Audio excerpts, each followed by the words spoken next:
This is Linda, Crystal Krug's mother. In a few seconds, she will look inside this garage and find her daughter's lifeless body. And this is Daniel Krug, Crystal's husband. He is walking into his office for a normal workday, just minutes after leaving her to bleed out on their garage floor. For 4 months, he engineered the most calculated homicide plot Colorado had ever seen. He created a fictional stalker, manipulated his own children, and framed an innocent man. He believed his plan was bulletproof, and for a while, despite nearly perfect detective work, it worked exactly as he intended.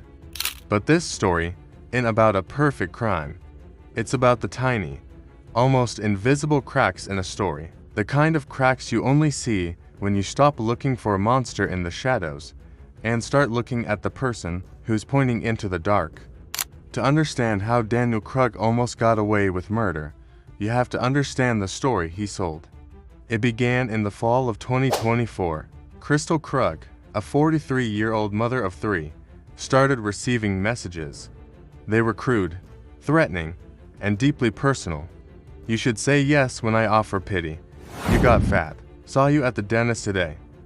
Then, the messages gained a name: Anthony Holland, a man Crystal had briefly dated over 20 years earlier. The digital harassment became a full-blown stalking campaign. Crystal did everything right. She installed security cameras. She carried a concealed handgun. She hired a private investigator and filed detailed police reports. The case landed on the desk of Detective Andrew Martinez. The stalker was a ghost. Dozens of phone numbers? Addresses in 3 states. He was resourceful, relentless, and invisible. The terror culminated in an email with a photo attachment, a picture of Crystal's husband, Daniel, taken outside his workplace. The message was clear: "I'm not just watching you. I'm watching your family." The police had a victim, a suspect, and a motive. All they had to do was find Anthony Holland, but from the very beginning, there were subtle fractures in the narrative. The first crack was a reported break-in. Weeks before the stalking began, Daniel called police to report an intruder in their garage. The only item stolen, a spare house key. It felt staged, a theatrical precursor. The second crack was the marriage.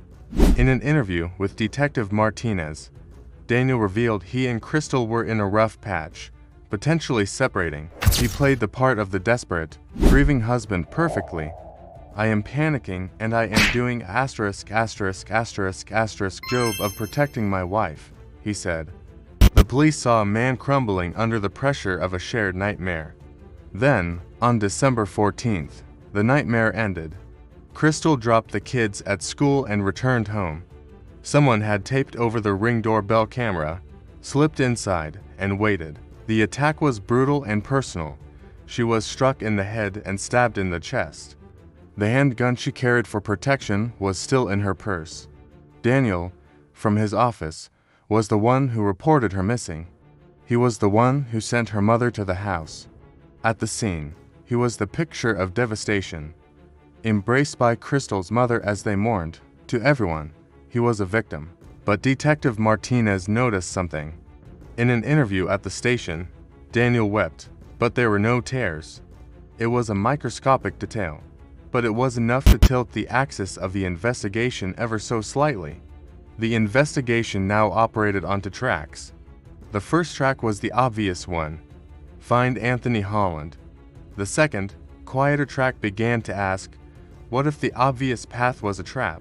This quiet track led to a disturbing revelation. While digging into Daniel's past, Martinez found an old, unresolved stalking complaint. The victim was Daniel's ex-girlfriend, Carrie. Her story was a haunting echo. She described being harassed by a web of fake online personas after breaking up with Daniel. There was Tom, his roommate, who encouraged her to talk to a heartbroken Dan. There was Nick Clark, an Air Force Academy cadet who spread vicious rumors about her.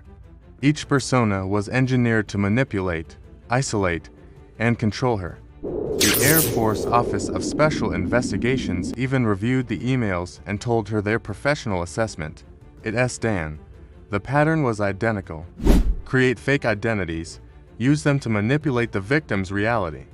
So chaos and distressed, Daniel had done this before. He was a seasoned author of fictional tormentors. Meanwhile, the hunt for the real stalker hit a wall. Police in Utah found Anthony Holland.